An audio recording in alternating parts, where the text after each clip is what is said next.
नमस्कार, आपण पाहताय एसबीएन मराठी. मी आहे आपल्या सोबत वैष्णवी भस्मे. एक नजर टाकूयात आजच्या हेडलाईन्सवर. हेडलाईन प्रायोजक लक्ष्मीनारायण सुपर स्पेशालिटी हॉस्पिटल. सर्व अत्याधुनिक सुविधा, 24 तास अत्यावश्यक सेवा. इथं आहे सुसज्ज अद्ययावत ICU, medical path lab, 2D echo आणि डायलिसिसची सुविधा. Synergy multi speciality hospital. Synergy multi speciality hospital तुमच्या सर्व आजारांवरील उपचारासाठी एकमेव ठिकाण. Synergy multi speciality hospital. पत्ता Sangli Miraj road, ST workshop जवळ, चंदनवाडी, मिरज. राज्यभरात गणरायाच्या आगमनाची धामधूम. गणेश भक्तांचा उत्साह. बाजारपेठा फुलल्या. चाकरमान्यांची कोकणात पोहोचण्याची लगबग. गणेश मंडळांची जय्यतयारी. मिरजेत अंगावर भिंत कोसळून बांधकाम कामगाराचा मृत्यू. 6 जण गंभीर जखमी. बांधकाम मजुरांना सुरक्षा व्यवस्था नसल्याने दुर्घटना. मनोज जरांगेनं आझाद मैदानात पूर्व परवानगीशिवाय आंदोलन करण्यास मनाई. मुंबई हायकोर्टाचे निर्देश. खारघर आणि नवी मुंबईचा पर्याय सुचवला.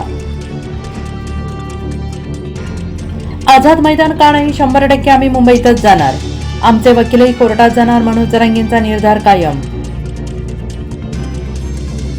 शरद पवारांना गावोगावची नावं तोंडपाठ, पण त्या दोघांची नावं आठवत नाहीत. गोपीचंद पडळकरांचा पुन्हा एकदा वार.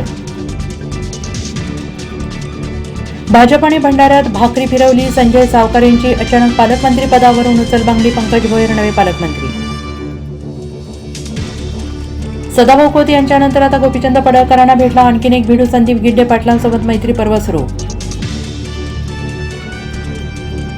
पश्चिम महाराष्ट्रात शिवसेनेचा गट ढासळला. शिंदेच्या शिवसेना आमदाराचे बंधू भाजपात जाणार. 40 बड्या नेत्यांनी दिली साथ. नांदेड मुंबई प्रवास अवघ्या 9.5 तासात वंदे भारत एक्सप्रेस सुरू. मुख्यमंत्री देवेंद्र फडणवीस यांच्याकडून ऑनलाईन शुभारंभ. टीम इंडियाच्या जर्सीवर टोयोटाचं नाव झळकण्याची शक्यता. फिनटेक स्टार्टअपचं नाव देखील चर्चेत. आशिया कपपूर्वी बीसीसीआयला निर्णय घ्यावा लागणार. हेडलाईन प्रायोजक लक्ष्मीनारायण सुपर स्पेशालिटी हॉस्पिटल. सर्व अत्याधुनिक सुविधा, 24 तास अत्यावश्यक सेवा. इथं आहे सुसज्ज अद्ययावत ICU, medical path lab, 2D echo आणि डायलिसिसची सुविधा. Synergy multi speciality hospital. Synergy multi speciality hospital तुमच्या सर्व आजारांवरील उपचारासाठी एकमेव ठिकाण. Synergy multi speciality hospital. पत्ता Sangli Miraj road, ST workshop जवळ, चंदनवाडी, मिरज.